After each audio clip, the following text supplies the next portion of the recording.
Welcome to the Build a Life After Loss podcast, where we help you to build a life of purpose and joy. Our aim is to encourage your hope in the future and strengthen your confidence. I'm your host, Julie Clough, certified life coach and grief recovery specialist.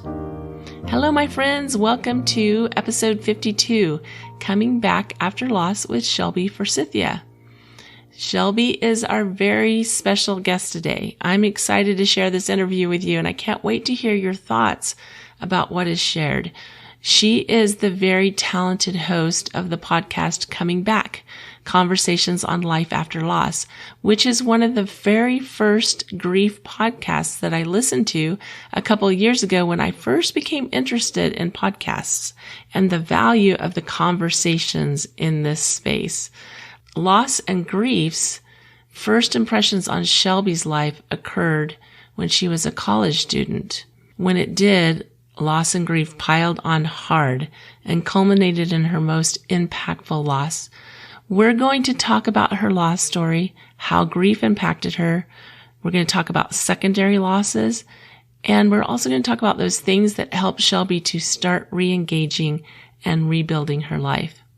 Let me tell you a little more about Shelby, and then we'll jump right into the interview. Shelby Forsythia is the author of Permission to Grieve and podcast host of Coming Back, Conversations on Life After Loss. After the unexpected death of her mother in 2013, she became a student of grief and set out on a lifetime mission to explore the misunderstood human experience of loss. Through her book, weekly podcasts, and one-on-one grief guidance, she helps grieving people find direction, get support, and cultivate radical self-compassion after devastating loss. Shelby is a certified grief recovery specialist also. She's a Reiki practitioner and an intuitive grief guide. Her work has been featured on Huffington Post, Bustle, and Optimal Living Daily. She currently lives in Chicago. Let's jump right into the interview. Well, I have Shelby Forsythia here, who is a super talented grief podcast host and a number of other things that we're going to learn about today. But Shelby, let's just jump right in. Tell us a little bit about what brought you into this arena. Yeah, this is a fun question because I never looked around as a kid and thought, oh my gosh, I'm going to be a grief podcaster. A, because podcasting was not a thing when I was a kid. It's a relatively new medium. But B, because I didn't know or understand the kind of impact that grief would have on my life. Mm-hmm. I like to tell people that I had a really idyllic childhood. It was very upper middle class, suburban, piano lessons, slumber parties, band uniforms, like all the things were I never had to question where things were coming from, where my next meal was coming from, whether or not my parents were going to split up, because those were not realities in my life.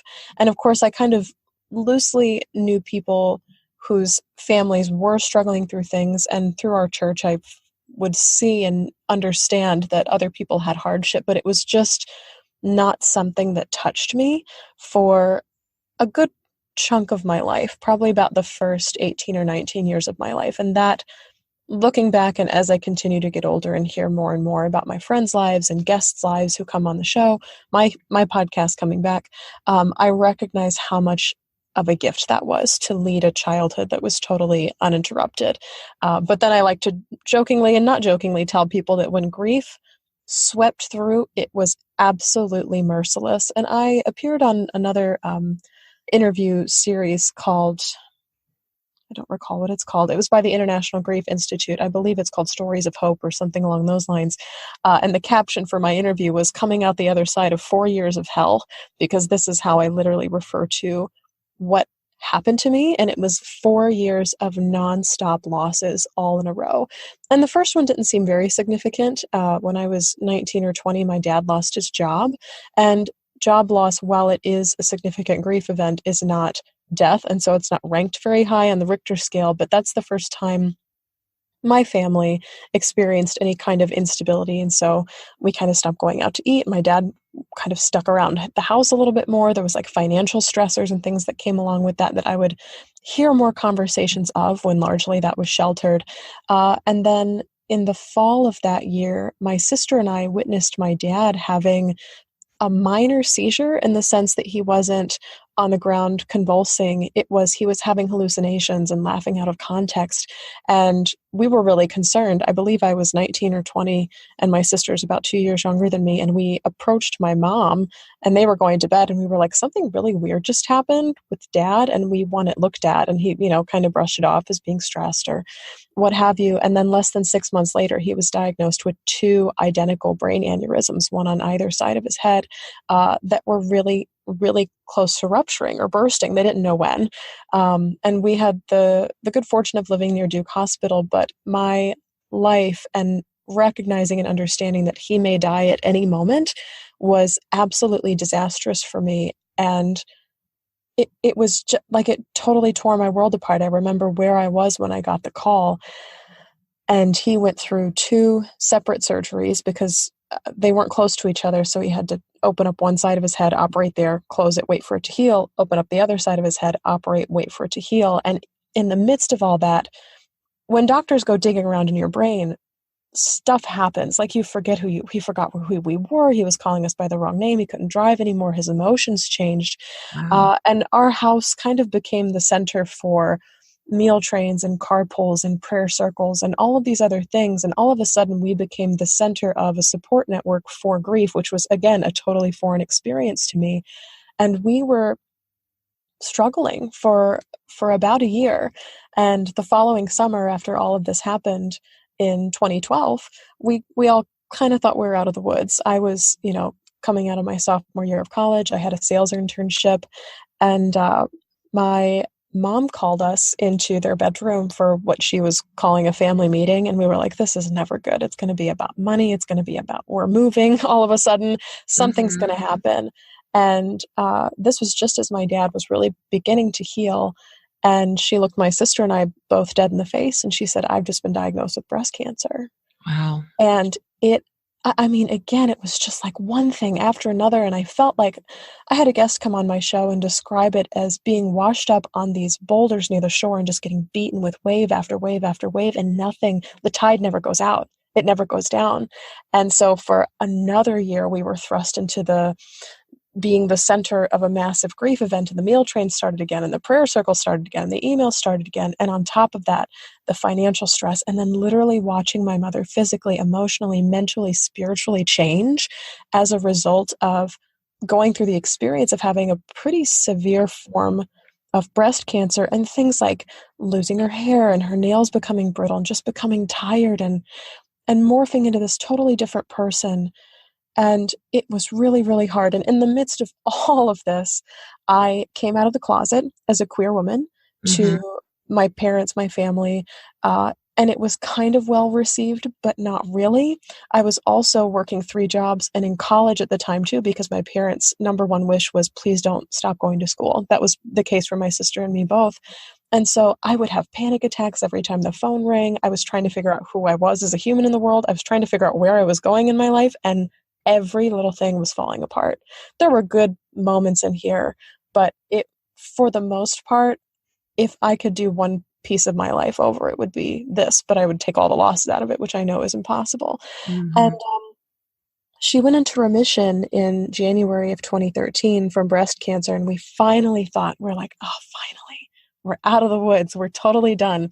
We don't have to go back to Duke Hospital except, once or twice a year. The carpools can stop. The meal trains can stop. People praying for us can stop. Not that you ever want people to stop, quote unquote, praying for you, but for not good reasons. Exactly. And they went on a trip together that was sponsored by a wonderful organization called Little Pink Houses of Hope that does vacations for families who have been affected by breast cancer. And, my parents were finally getting to enjoy being empty nesters with my sister and I off to college.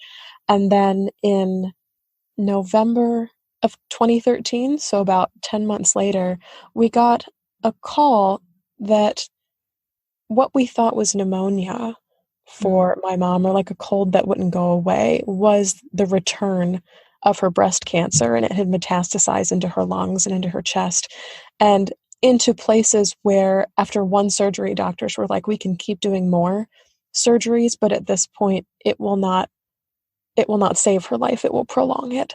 And she she called another family meeting with all of us in the living room. She's like, I'm ready to be done. She Mm. said, if this is the hand I've been dealt, I'm ready to be done.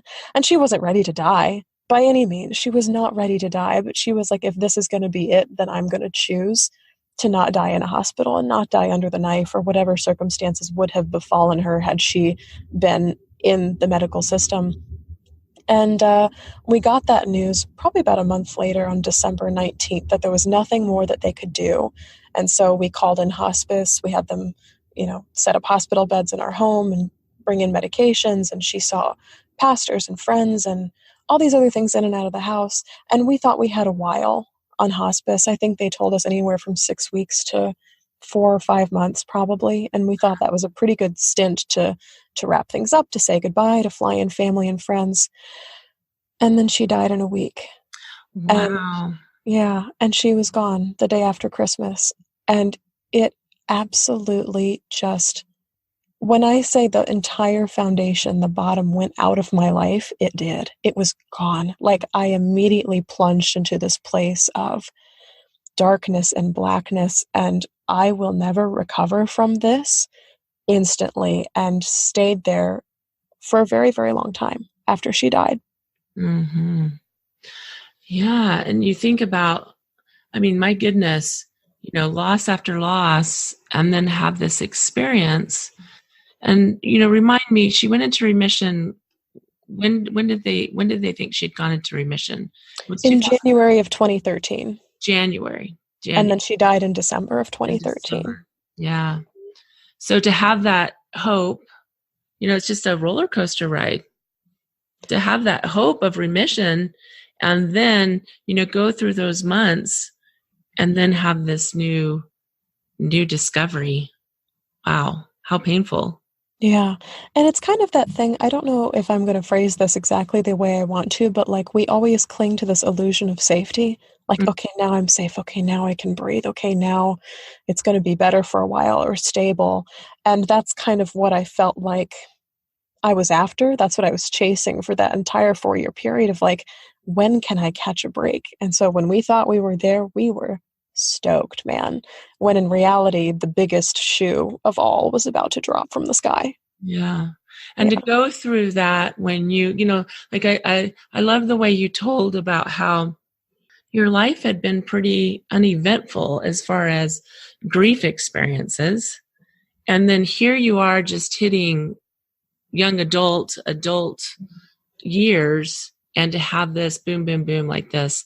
And obviously the most difficult experience was your mother, Yeah. losing your mother like that. And at Christmas time, I think sometimes we don't talk enough about the secondary losses.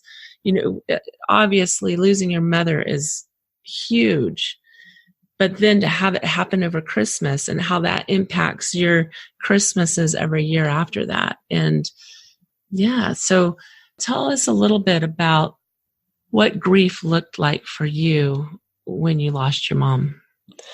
Well, I'm glad that you touched on secondary loss because this is actually a workshop I led on the 2019 bereavement cruise, which happened in March of this year. And it's called Honoring Secondary Loss was the name of the workshop. So I'm really excited that you like intuitively picked that up. And there's 3 different kinds, or I believe there's 3 different kinds of secondary loss. The first is immediate, the things that you lose instantly the moment a person dies. The second category is gradual, so the things that you lose over time. And then the last category is surprise or unexpected. So the things that you never thought would be tied to losing somebody that you love, but oh my God, all of a sudden, I have a client, she's like, I can't look at the color purple anymore. Like, she's like, it just infuriates me. And that's a surprise to me to all of a sudden hate purple because the person who I lost really loved the color purple. And now it's interesting kind of what triggers us in the aftermath of loss. And so, oh my gosh, I mean, instantly I lost my ideas of home, of safety, of course, which we touched on before, of faith in a God that would save us if we prayed hard enough. And in that vein, kind of like this idea of justice or a world that's black and white based on, if you're a good enough person, bad things don't happen to you. Mm-hmm. Um, Innocence Absolutely. There were so many things I had known existed but never seen with my eyes, and I watched her die. I did not watch her take her final breaths, but I watched her in the process of dying, and that in itself was a brand new experience to me.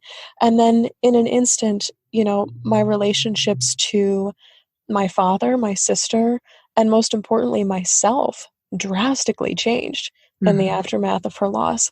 I think in terms of gradual losses, that's when I really started to ache for, I mean, weeks out, months out. Gradual can seem like it happens over years, but gradual can also be, as soon as the news really sinks in. But I miss her voice terribly. Mhm. She was a riot, and she was loud, and she cackled when she laughed.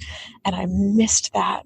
And I still miss it. And it's funny because she and I sound the same when we speak, but if we were on a podcast together, you'd know who was who. It'd be hard to tell sometimes when we laugh, but you'd know who was who. And I miss the sound of her voice. And then a few of the first dreams I had about her after she died were of being physically close to her, whether it was being hugged by her, or one of my favorite dreams I actually had it was of shrinking down to the size of a toddler and taking a nap behind her legs on the couch, which is what my sister and I used to do when we were very, very little. And that was one of the very first dreams I had about her after she died. And just missing that physicality, because like my dad's great, my sister's great, my aunts and uncles are all phenomenal, but no one hugs me like my mom did. Right. Um, and then there's like some surprise losses too. So, I mean, I struggle if I ever have to drive by Duke Hospital when I visit North Carolina and I see the signs for it as an exit off the interstate. And I'm like, that still bothers me at like a core level, because for so long my sister and I were both shuttled there to visit either her or my dad as they were having procedures and things done. And then there's, things like faith and organized religion that I still reckon with at times, that still just like frustrate me or infuriate me in ways that I don't entirely understand. And I'm still trying to work that out. And then I think a surprise, maybe even in a positive way, is that Christmas used to really, really suck. And we were happy in a dark way that she didn't die on Christmas Day. And it's like, well, at least she didn't ruin Christmas Day. But there's no way really around it. No matter kind of where the loss lands, it still kind of ruins the entire season. Whether it's Christmas or Easter or the 4th of July or whatever, or somebody's birthday, the worst is when people die on your birthday. And I've heard stories of that from people who've come on my podcast. But the older I've gotten, Christmas is still bittersweet, but I've started to enjoy it again. And that's kind of nice to be able to reclaim that. So that's an unexpected secondary loss that I had that I think is not healing in the way that, oh, it's fixed now and I'm happy again, but it's morphed into something where I can appreciate other people's joy again. And that was really, really hard. I'm going on year 6 now without her, and Mhm. I'm only just now feeling like my eyeballs are deglazing or defrosting from the grief of losing her, if I can phrase it that way. Yeah. So what do you think, like because I can't imagine, it's so difficult. Those holidays, Christmas, Thanksgiving, even Easter, depending on, our family, just our family dynamics. There's certain holidays that mean a lot to us. And with her passing, like right at that time, and those holidays are difficult for us after a loss anyway. They just are. Mm-hmm. And especially in those first few years. What do you think has made the difference? Why do you think that now you're starting to feel the joy of that season again? That's a wonderful question. I don't know if anybody's ever asked me that before. Um, the thing that comes to mind immediately is I'm allowed to. Oh, I love And there's like, I immediately drop my shoulders. I get chills saying this out loud, so I know it's the correct answer. that. For me, it's the correct answer for me is like, I'm allowed to feel joy again. And Uh-huh. I think for the first year I was mad because of course I was mad. And I was grieving because of course I was grieving. Like, what else do you do when somebody you love dies? And then slowly, probably in like year 3, 4, 5, it was like I should be upset because she died around this time, so I'm supposed to be grieving, Right. even if I wasn't feeling it as intensely as the first year that she died. And now I'm like, you're allowed to feel joy in the midst of this. And it's not, you're allowed to feel only joy, because then that limits you to the other side of the spectrum, the other side of the pendulum. Mm-hmm. But in this instance, I'm like, oh, I'm allowed to have joy as part of this experience. I think that grievers, including myself, often feel like we need to show or display that we're grieving just to prove either to ourselves or to others that we are. And so if we're not sad or upset, it's like the person is forgotten, or that we've forgotten them, or that we're not unhappy enough, or that we don't care, or that we don't remember. And I'm like, oh no, can I swear on this podcast? Well, we tend to be very family friendly, so we avoid it. Well, I'll say I still give a crap about what happened. And I still vehemently remember, like, with all of the core cells in my body, the day that she died, the minute that she died, the moment I got the news. And it's like my heart is expanding. It's like now there's room for joy, but I've had to actively work on creating it, but also I've had to work on actively welcoming it, because for the first 2-3 years I was like, no, that's not allowed here. I will never feel joy again, which is a perfectly rational thought for grievers, this idea of I will never feel joy again. I will never come back from this. But to even start to look around and recognize that other people are joyful, and then be next to joyful people, and then consider joy for yourself, and then allow joy in or welcome it in. I mean, it's been some massive heart work, but only just this year, maybe a smidgen last year, have I really started to crack that door open to joy is allowed to come in again. Yeah. And when you say joy is allowed to come in again, who is giving you that permission? Is it something people have said, or are you giving yourself that permission? Oh, I think it's both. Yeah. I think that's a great question too. I think it's both, because the ultimate permission comes from me. Mm-hmm. I think grievers are their own ultimate permission granters. Like, you can hear it from 1,000 people.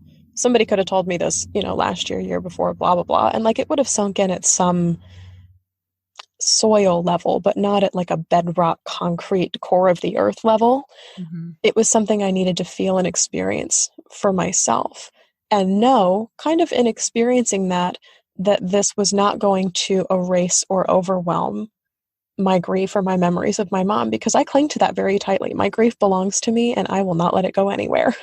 Mm-hmm. I am attached to that thing. For as much as it is extremely painful for me, I don't want to let it go, and I don't want to release it, because it has, not only because it's made me who I am now, but because without it, the joy doesn't seem so bright by contrast. And so to be able to hold both of them together is really powerful. I think too, though, at least in the beginning stages, I needed to hear from other people who were feeling joy after loss, whether they were speaking directly to me, or they came through books, or they came through other podcasts like yours or like mine, or they were just like on the internet or in a TED Talk somewhere. I was like, I need to see examples of this happening, because I bet it can, but I don't know how to go about it, or I don't know what it looks like in practice. And so to see and look around and watch these other people who are in that place of I'm feeling joy again and holding space for grief, I'm like, that's what I want to model. So how can I almost be a disciple of that, if I can use a biblical word there? Mm-hmm. Yeah. Well, and you're so right, because I think that idea of looking for examples, if we don't believe that joy is possible after grief, we won't look for it. We won't actively, like you talked about, you actively sought for things that would help you. Yeah. I'm always searching for things, and there's a phrase that I spoke about, I believe it's in episode 24 of Coming Back. It's called Becoming More Me with Alexia Leachman. The top of the show, I usually devote 10 or 15 minutes to answering a listener question, but I talked about this notion of grief launching us into what I like to call the involuntary scavenger hunt. Mm-hmm. Where all of a sudden we're in the middle of the woods all alone. We got a raincoat and a pair of boots, and all of a sudden we have to find the building blocks of our new life again, and we have to find the things that work for us now that we're grieving people. And so much of it, we didn't want to be on this journey, which is the involuntary part, but the scavenger hunt piece of it is that so many old identities and feelings and behaviors don't match who we are anymore, and so we have to start picking up and putting down all of these new resources. And if you pick it up and it works for you, hang on to it for a little bit. And if it doesn't resonate at all, even if it used to be like the cornerstone of your life, put it down. Put it down for a while. You can always come back and pick it back up. But this notion of having to go around searching for and looking for the things that speak to you again in the aftermath of loss is like a very, very real thing. The involuntary scavenger hunt. Absolutely. And honestly, like, we don't pay any attention, and it's obvious from your story and the way you shared that kind of your earlier experiences and then the way these things hit you. It's not like we're trained in grief before we experience it. Right. So we end up in this foreign land, and then we're looking for the map, right? We're looking for the map. We're looking for the map to help us with that scavenger hunt, to kind of figure out like where we are and how we fit into the world again, and how we can navigate this new land that we find ourselves in. So it just becomes a complete, like you said, involuntary, surprising place that we find ourselves in. Yeah. And I don't think there's a way to prepare. No. Even if you knew, even if we all got textbooks and handbooks on what happens when, I would love a textbook or handbook on what happens when death happens, like what death looks like, end of life care, blah, blah, like the logistical aspect of it. But the process of experiencing someone you love dying and then going through the experience of grief, it's such a unique experience that I don't even know if there was just no way to prepare for it. And I felt blindsided for my own reasons. There's this, like, I don't think it's a real mathematical formula, but your relationships are defined by both time and intensity. So the length of time that you knew them and how deep you felt the relationship was. And so you can grieve for somebody you knew for 6 months if the relationship was deep, but you can also grieve for somebody who you knew your entire life, but maybe didn't have as deep of a relationship with. And, but then there's also these other factors of, when did you get the news of the death? How quickly did they die? What did they die from? Were you there with them when they died? Were there things that were unresolved? There's all these like 80,000 factors that get factored in about how severe is this grief. And then really at the end of the day, they don't matter, because your grief is 100% intensity for you. And my grief is 100% intensity for me. Like, I just feel it at 100%, and you're going to feel yours at 100%, and all of these factors kind of fall by the wayside. So there's really no way you can't mentally prepare for a hard experience. No, you really can't. You are absolutely right. It's an experience that is so unique, and so, yeah, there's just no way. There's just no way to prepare for it. And also, everyone's experience, even within the same family, you have a sister, and your experience with losing your mom is totally different than your sister's experience losing your mom. And it's just interesting how we experience things at this very individualized level. So you've mentioned a few times that you weren't with your mom when she passed away. Mm-hmm. How did you get the news? So my dad called me. I was nearby. We were, blessing in disguise, but also still not 100% grateful for it to this day. My mom died while both my sister and I were home on winter break from college. And so we had finished exams and we came home, because that's what you do when you're done with exams and it's winter break. And people would come by the house on a pretty regular basis to quote unquote get us out of the house. Because I think that other people sensed that being in a house where someone was dying is hard. In one hand, it was exactly where I wanted to be, because I didn't want to miss a second of it. Like, I didn't want to come off guard duty. But then at the same time, I was like, yes, please get me out of here. This is the worst experience of my life. And so it was very hard to decide whether to stay or to go. But I was dating a woman at the time who lived about an hour and a half away. And she was like, I'm going to be with my family on Christmas Eve and Christmas Day. But I said, okay, if I drive down and take you to lunch the day after. And I said, yeah, things aren't necessarily changing here. And I had totally become a different person in the aftermath of loss. And so she and I have had a lot of conversations over the years about how that impacted both of us. But we'd gone to this little diner in my hometown, probably about, 12 minutes away by car from my house. And as we were paying the bill to leave is when I got the phone call from my dad, and I knew exactly what it was. that she had died. And so my knees gave out when we were in the parking lot. Like we were on the way out the door, and I just collapsed in the parking lot because I could, like, my body could not hold me up anymore at that point, and it was just the worst. It was the worst thing that ever happened. And you know what's interesting is that a lot of people hold regret or remorse or tension for not being able to be there physically as their loved one was dying, and that's never really been a regret of mine. Mm-hmm. I don't know if I could really give you a good reason for it. I think it's a combination of about 80,000 things. Part of it is because I felt like I said what I needed to say as she was dying. I would sit next to her and talk to her, even though I knew she couldn't talk back. And probably because for the last 36 hours or so, she was nonverbal, not really communicative at all. Like her hands had stopped moving, her body had stopped moving. We could hear her breathing, and we knew she could hear us. And so we would come sit next to her and sing or have conversations, or my dad would be giving her more meds and stuff. But she declined very, very quickly. And some part of me even then knew it's like you did everything you possibly could with less than a week's time to say goodbye. And so it's not something that I have regret over. Do I wish I could still talk to her now? Oh yeah, like absolutely. But to not be at her bedside is not really a large regret of mine. Oh.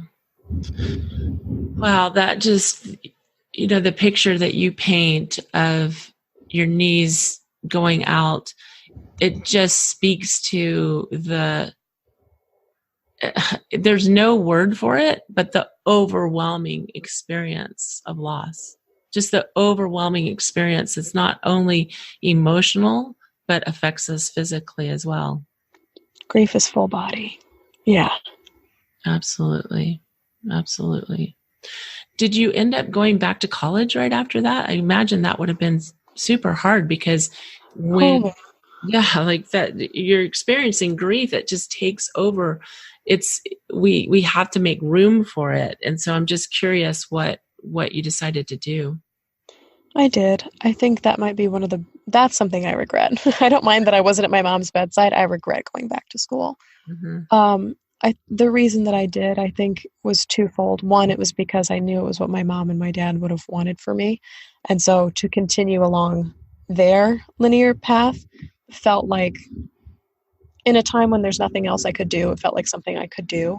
And then simultaneously, the grief recovery method, which is the modality that I was trained in, talks about the 6 grief myths and identifying them in my own life. My number one of the grief myths that I operate by is get busy. Like if you're just busy enough, the grief will go away, which is totally a lie, which is why they call it a grief myth. But somehow I thought that going back to the routine of school and the culture and, going back to the jobs I worked and all that would not, I didn't think they would fix me, but I thought they would keep me going. And at a point in time when I was like, I don't even know if I can keep going, that was something.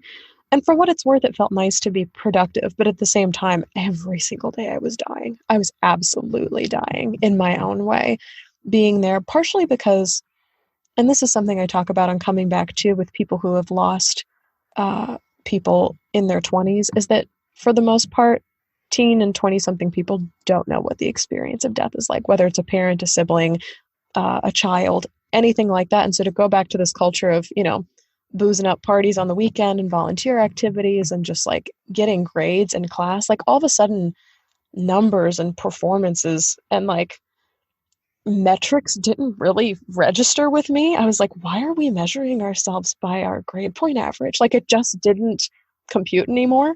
I think in terms of self-care, one thing that I did was quit one of my jobs. And so I only had 2 when I came back. But something that I really did that I probably shouldn't was graduate with honors. And so I took 18 hours worth of classes and wrote essentially what was a graduate or a master's level thesis on top of the coursework that I was doing, because I had done all of the coursework beforehand. I was like, I'm not going to do the last 6 months of college and wimp out on this thing I've been doing for 4 years. I just could not bring myself to do it.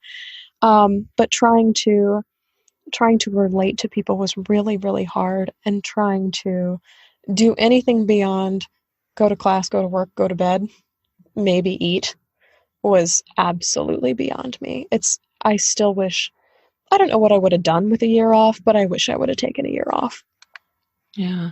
It's amazing that you could concentrate to finish. Oh, I could not. Yeah.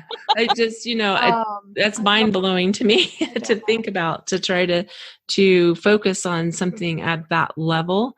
But there's so many pieces to what you just talked about. I mean, one, going back to college, it sounds like what felt like honoring your parents. And with just, your mom's recent death, like what the most important thing is to honor her.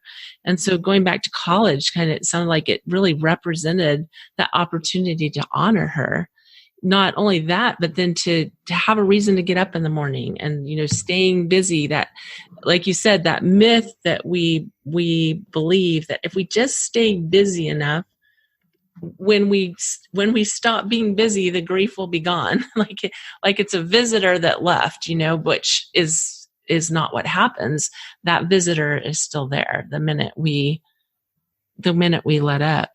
And I liked what you said about, going back to college, that change of perspective, and recognizing that, a bunch of 19 to 22-year-olds they weren't likely to have the experiences that would be very supportive to you. So how did you navigate that? Oh, this is always hard to talk about because I don't know that I did. I mean, I survived, but I don't know if I navigated it very well. Truthfully, and I did a podcast episode about this as well on coming back about memory and what happens to our brains in the aftermath of loss. Truthfully, I can tell you kind of some details of what happened the first 6 months after my mom died, but there's a lot of blackout periods as well.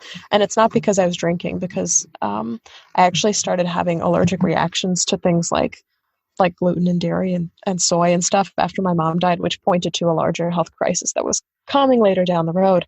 But so I didn't really drink a ton, but there were whole entire periods of my life that, because I was using my brain power on working and concentrating in class and trying to hold normal conversations, that I don't remember really what happened. Like, none of it got saved. It's like the computer program shut down before I had a chance to save my work, and then there's no way to recover it. And so I'm like, I don't know what happened for about 6 or 7 months of my life after my mom died. The only thing that I can really point to, aside from leaning on people who knew my mom in life, so people like my dad, my sister, and two of my aunts who are my mom's sisters, I had phone conversations with them on a regular basis, was one of my professors who was in her mid-40s at the time. And I walked into class one day and I was just having a time of it. Most of my days, especially in January, February, March, I was just having a time of it. And I would speak of her as an intuitive person, and she led the whole lecture. And at the end of class, she pulled me aside and she was like, "You are walking around with a black cloud over your head. Do you want to come talk about it?"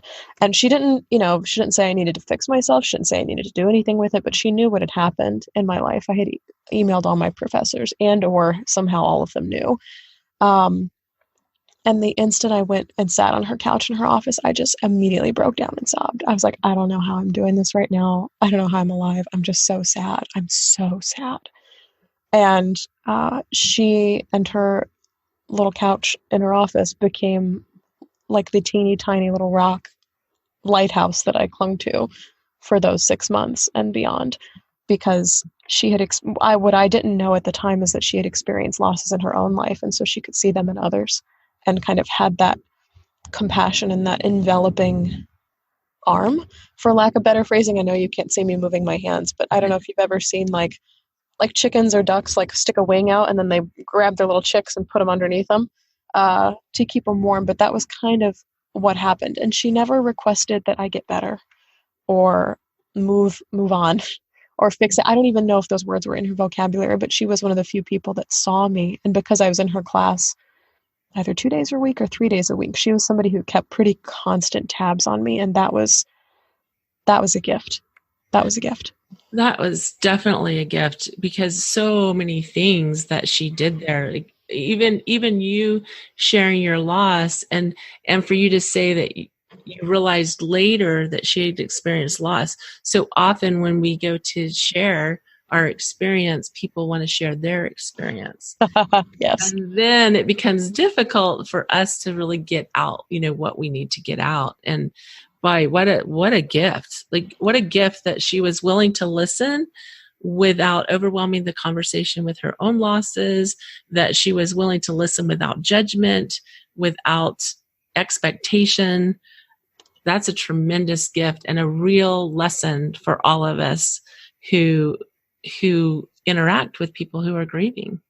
Well, and something funny too that I'm just now remembering is that sometimes I would be too tired to talk, in which case I would just fall asleep on her couch in her office in the middle of the afternoon. And even that, the word that's coming to me right now is grace. Even that was its own kind of grace, because it felt like being watched over. And she's like, I don't give a crap that you just fell asleep on my couch in my office. Like, I didn't wake up and she was staring at me being like, okay, now get out. It was very like, however you're going to show up today is acceptable. And if that's going to be snoring on my couch in the middle of the afternoon, I have to turn away my students who are looking for guidance or my professors that want to talk about curriculum or whatever. I mean, that's what she did. And the older I get, the more it confounds me, because I have friends who are professors or teachers, and to understand and know how busy their lives and schedules are and how full their plates are. And yet she took the time to say, come into my office, talk to me. Yeah, you can take a nap here. Absolutely. If that's what you need today. Like, holy cow, that's pretty incredible. Yeah. It's a gift, and it's a miracle that you had that connection, that you had somebody that was willing to be that safe place for you. Yeah. Wow. Yeah. Really, really remarkable. As you look back, and I can certainly relate to your thoughts about how just kind of this blackout period, right? I can understand that. I can relate to that. And I'm sure many of the people listening can go, oh yeah, know what that is. But as you look back, are there things that you look at and you go, boy, I'm so glad I did this? Like, in the moment, we don't even realize that this was a good idea. We're just doing what we hope is going to help. But looking back, can you see things that you're so glad that you did, or things that you wish that you had done differently? That really helped you, like, come to terms or start moving from that raw grief into a place where you were more comfortable? I think this is going to revolve around the same person. Mm-hmm. The answer to this is what's coming to the forefront of my brain right now. But one of the first things I did after my mom died was break up with my girlfriend, the one who was with me when my mom died and actually drove me back to the house. And it was kind of one of the best things I ever did for myself in my grief, because it was the moment I stopped trying to make other people understand what I was going through. And I'm just now putting this to words. I've never said this out loud before. Because she just could not wrap her head around why I was so sad. And this was back when like Tumblr was really popular as a blogging platform, and she made this blog post that just read, why did she have to die? And when I asked her about it, I thought it had pertained to my mom, and she's like, no, it's about you. Where did you go? Why did you die? And there was no way. I mean, she had never experienced the loss of a parent or the loss of a loved one at the level that I had either. And so there was this lack of understanding that came in. And I don't think there was a lack of empathy on her part. It was just like program not found. Like, it just was not in her Rolodex of experiences from which to draw from. And so she didn't know how to bring things to the table for me when I was no longer the person that I used to be. And I had no idea how to tell her what I was going through or how to understand me. And cutting ties with her was probably one of the best things I ever did for myself in my grief, but probably also one of the hardest, because in the aftermath of losing my mom, I was like, wow, my entire life is crumbling. I didn't even have her to lean on. It's another loss. It becomes another loss. Yeah, absolutely. And conversely, it was probably one of the things that I regret the most as well, because in trying to stop making people understand, I also pushed them away. My expectations of people in general as an umbrella statement grew very, very slim. I was like, I don't expect anybody to understand. And so it was very, very isolated and very, very closed off for that first. I mean, I'm going to say going on 2 years after my mom died. I did not have a lot of faith in people to know how to be there for me, support me, see me in the way that grieving people need to be seen, in their pain and their heartache. And so, I mean, it's probably like two sides of the same coin. I said no to people who didn't understand what I was going through, kind of in favor of people that did, like this professor. I had maybe one or two relatives that kind of could companion me in this, but conversely, where I had been very extroverted and outgoing before, I pushed a massive amount of people away in the aftermath of loss because I was like, I just don't know what to do with this. I have no faith in people and I have no bandwidth for people. And so it was very much, I know you can't see me, but I'm turning my hand over. It was very much two sides of the same coin. Yeah. Yeah. And that's such a tough thing, isn't it? Because you are in this space where your loss is consuming, your grief is consuming, and when it's consuming, it becomes a part of who you are. And then you change, and then therefore your relationships change.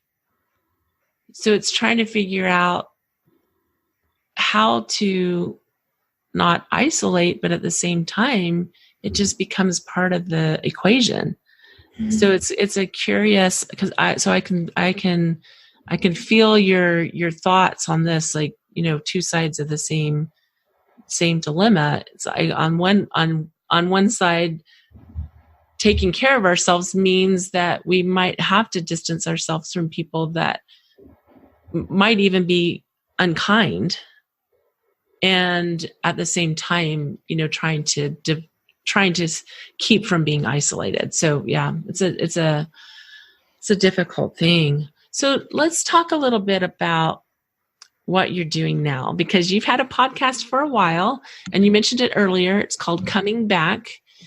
And tell us a little bit about, like, why did you decide to, like, step into this world of grief and start offering things for people who are grieving, start offering, like, the podcast. You do some other things as well, I know.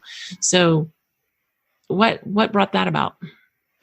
I think it all started with me and my exploration and research of grief. I jokingly refer to myself on Coming Back as a student of grief, in that I'm still treating it like my biggest research project ever, like somebody's going to expect me to write a thesis on it at some point.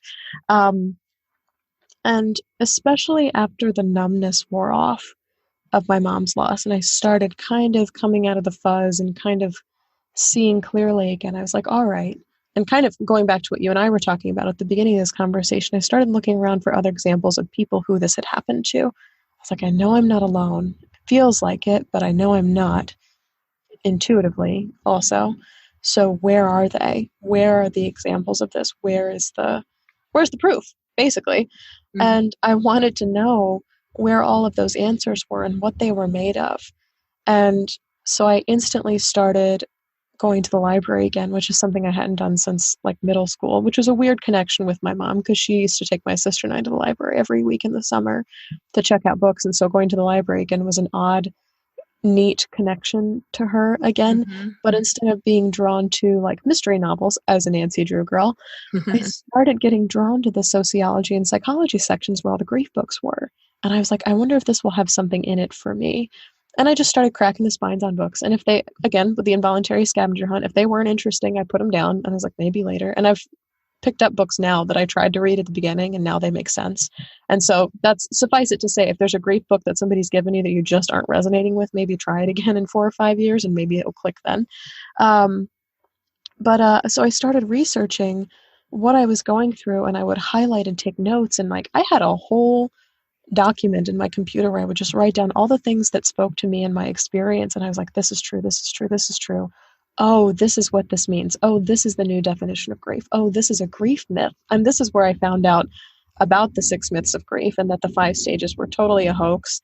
And, all of these kind of societally taught harmful lessons that we learn, it's when I started to unravel them and uncouple them and develop this new definition of what grief really is.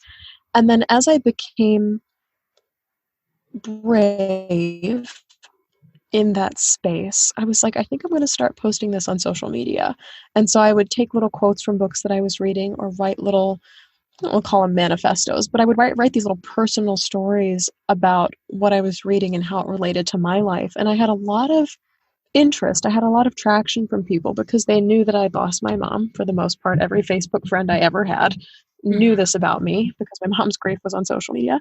And people started saying, hey, you should do some more with this because this is new to me too, and it's really important. And probably after about a year or 2 years or so, I started my own Facebook page. I was like, well, if I ever do, the dream was to write a book. I was like, well, if I ever do write a book, I think Shelby Forsythia sounds really cool. And Shelby Forsythia is my name, so I added 2 letters on the end and made it like the flower, which is something that my dad planted in our yard when we were young. Oh, I didn't realize that. Yeah, it's not my given name, but it's one that sounds really good and it rolls off the tongue, I think. I'm really delighted by it. And so I started this page that was just Shelby Forsythia Intuitive Grief Guide because I had been trained in the grief recovery method, but also in Reiki. And so it's this combination of practical tools, which is the guiding part, but also these nonverbal, very emotional tools, which is the intuitive part. So I called myself an intuitive grief guide. And I just started posting these little tidbits or like books I was reading or things I could recommend for other people going through grief. And it started to gain traction. And I went to a coaching workshop one night at a local entrepreneurs meetup because I was like, maybe I could make a business out of this. All of this was me rolling the dice, very speculative. I was playing in the sandbox. And I went to this coaches meeting and this woman could not take her eyes off me the whole time. Not in I'm hitting on you kind of way, but she just kept staring at me. And at the end, I was like, I'm going to go talk to her. And she's like, I just feel so drawn to you because I have a message for you. And it turns out she was a person who is intuitive as well. She said, I don't know what you're debating right now, but whatever it is, you need to use your voice. And I was like, holy crap, because for the longest time I'd thought about doing videos, like Facebook Live videos where I talk about grief for 5 or 10 minutes, then people tune in and leave comments and I can continue recommending books this way or talk about revelations I'd had with my own lost story and to see if it resonated with others. And the very next day I went live on Facebook for the very first time. And it went really well. I think like 3 people showed up. Like it was diddly nothing, a drop in the pond, but at the same time, it was one of the most vulnerable things I'd ever done in my life. And over the next 6 to 7 months or so, I got just a little bit more traction, a little bit more feedback, and a little bit more perspective on what I was doing. And enough people were like, we want to see this even bigger. Will you please start a podcast? And like, it took a landslide of people, probably like 5 or 10 people being like, can you do this now? And I kind of cobbled together some how-to podcast videos on YouTube. I took some free courses from people and got the equipment set up in my bedroom. And I was like, I'm going to try it and see what happens. And so I started sourcing stories of loss from other people, but I wanted to make sure that the stories were not just death focused and centric because the things that had happened to me, my dad losing his job, me coming out of the closet, my dad's brain aneurysms, reckoning with mortality for the first time, a massive breakup, like these things caused grief and instigated grief, but they were not death events. And so I called the show Coming Back, Conversations on Life After Loss. And I tell people we talk about the 3 Ds mostly, death, divorce, and diagnosis. But we also talk about all of these other secondary losses and tertiary losses and the immediate and the gradual and the surprise things that come as a result of loss. And then the ultimate theme is coming back. How do you come back to life after loss? It's not how do you fix yourself? How do you make it better? How do you recover? How do you bounce back? It's not any of these like listicle titles of 10 ways to fix your life after somebody you love has died. I'm like, this is not what this is. They're real conversations and hard conversations about what life looks like in the aftermath of the very worst universe rearranging thing that has ever happened to you. And it's my joy. I know you've been on the show as a guest, and just being in this space and having these conversations, I get to sit down with people and continue to unearth and mine all of this valuable wisdom and then publish it. So I'm not the keeper of all of these quote unquote secrets. I'm not the keeper of this wisdom anymore. I'm just the distributor. I'm just the channel for these big truths and these resources that other people have that I didn't have access to. So it's been a real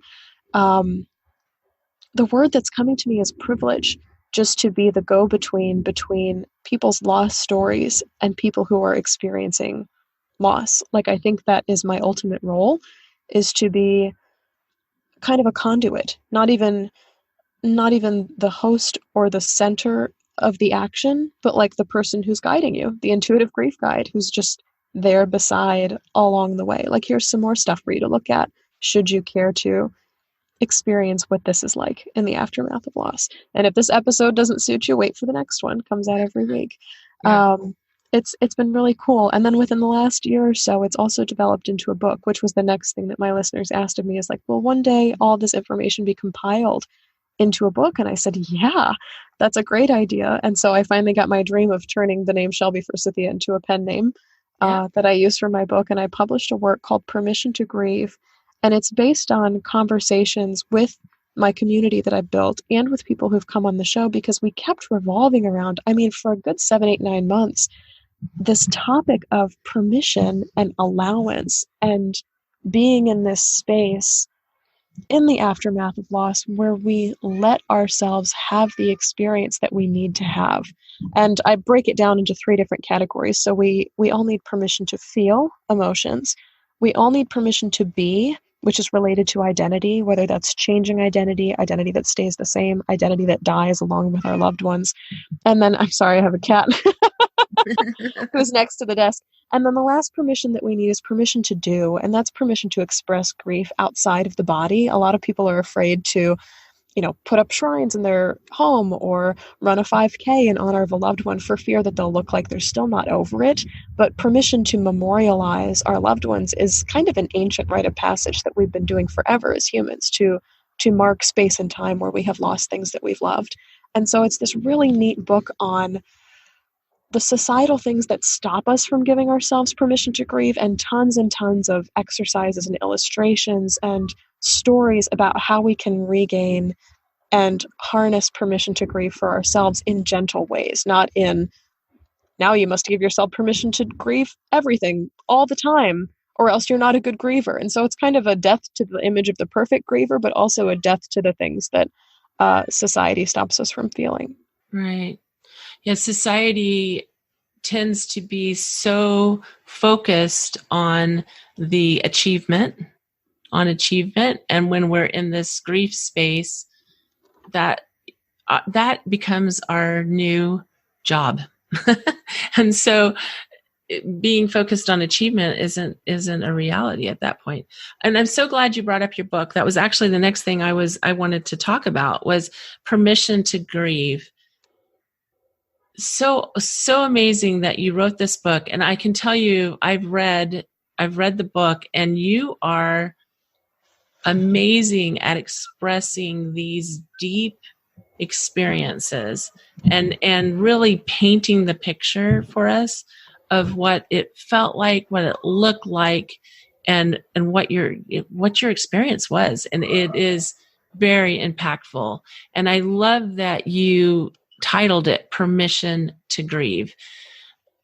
Tell me a little bit about why you decided to write on that topic. I think you touched on it, but yeah. More. Mostly because it bothered me. Right. I have this thing that happens sometimes where ideas will bother me and they won't go away. And so I know I need to make them into something, whatever they want to be made into, in order for the nagging to stop, more or less. And it sounds like I'm being annoyed by creativity or the universe or what have you. But I just kept noticing this trend in conversations with death doulas and funeral home directors and people who'd lost a parent or a child or a spouse, or all of these different relationships on coming back. And I needed permission to write a song about them. I needed permission to cry alone in my basement. I needed permission to pull over to the side of the road and all of a sudden realize that I was no longer a good driver because my loved one had died. And that's a change of identity. And so all these things kept coming up. And in interviews with people for coming back, I would keep underlining permission, permission, permission, permission. And I'm like, what is it about permission and grief that we've not yet tapped? What's missing here from the conversation that I somehow need to, again, be the conduit or the channel for? And as these permissions kept unfolding, and I started having conversations with listeners of the podcast, these 3 permissions of permission to feel the emotions that we're feeling, permission to be, change identities or become different people as a result of loss, and permission to do, to take grief outside of the body and into the world, kept coming up over and over and over again. And it's really cool how they all make themselves known. What's neat about this book is I think it was kind of a co-collaborative experience. I did not do this alone. Not only did I have support from people who'd been on the show and people who listened to the show in that community way, but also I felt like, in a spiritual sense, my own grief and my spirituality and some kind of like higher voice was talking to me as it was happening. And this might get like a little woo-woo for a second, but it's like the words won't leave me alone. It's like they're alive. Almost. And I was like, I got to put you somewhere because you are just tugging at my pants and lacing my shoes together to make me trip and see this. And it became enough of a pattern and enough of a occurrence that I was like, this needs to be out in the world somewhere. And I always knew I was going to write a book. I just didn't know on what. And then the material made itself known. And that was pretty freaking cool. And it's hard to describe to people what it is because it's part memoir. There's my story in there. It's part self-help because there's tools, there's self questions if you want to ask yourself or if you want to journal along with the book.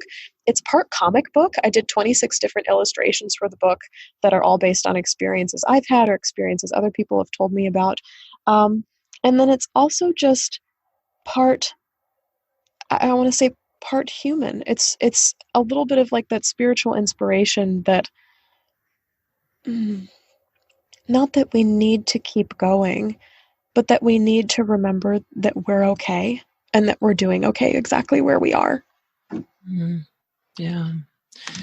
So as we're kind of wrapping up this conversation, tell us if there's one other thing that you want to talk about that we haven't, but also I'd love for you to share with us where people can find you. Yes. So the best place to find me and all of my work, including the book, is permissiontogrieve.com. That's a lie. I've got it on the brain. That's funny. It's shelbyforsythia.com, and that's Shelby, Shelby, Forsythia, Forsythia.com. And there's tabs for literally everything for the book. I do offer one-on-one, I call it grief guidance. If you've ever been coached before, or if you've ever been in a therapy session, it's like a hybrid of both, where I pull in those intuitive tools and the grief recovery method tools to guide you along the way, as well as provide resources like books or TEDx talks or things in between sessions that I just have a brain full of, if that's something that interests you. Something that's coming in the future that I've been requested a lot of, again, I think it's the next frontier, is grief courses, although those are currently marinating in my brain. They don't necessarily have a place yet. And I think the biggest thing I always want to share with people is the community aspect of what I do, because there are others of us out there. And you know this as well, for being important and coming back from grief and loss. Every single month, once a month, I host a get-together on Patreon where I go live on YouTube for an hour and I take grievers' questions on grief and loss. And just this past Monday, we talked about the grief of unfinished business, or having things be left unsaid, which is really hard. We also talked about how our friends and family tend to infantilize us in grief, as if grievers don't know what they're doing, and so they take over doing things for us or making decisions for us because some reason we don't know because we're grieving. I'm like, that's a lie. I'm still a capable human. I'm just really sad right now. And then just other conversations as well that just come up at will. So people will honor grief anniversaries. They'll ask about how to have conversations with their siblings, in the aftermath of losing a parent. So when can I step out of the mom role and finally just be a griever like you are? How to talk to kids about loss, what to do when pet loss happens in a family.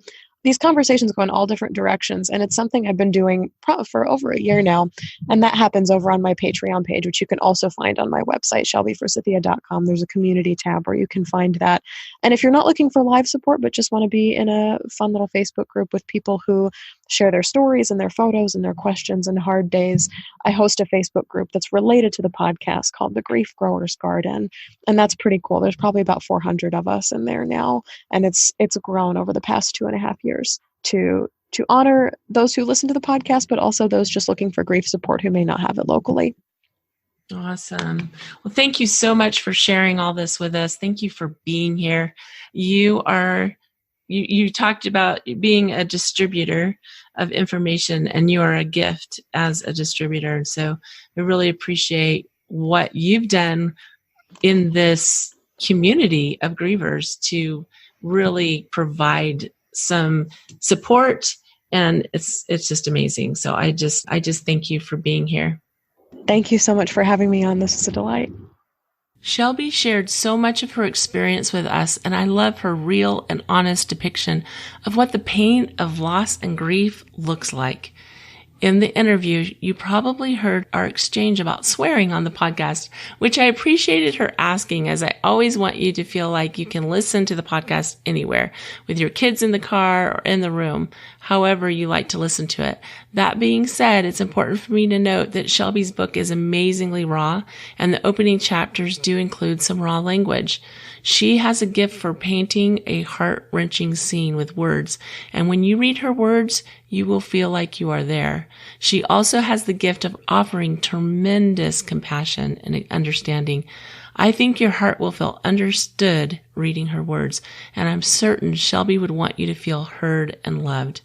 Again, you can find Shelby at shelbyforsythia.com, where you will find links to her podcast Coming Back, to her book Permission to Grieve, and to her social media groups and pages.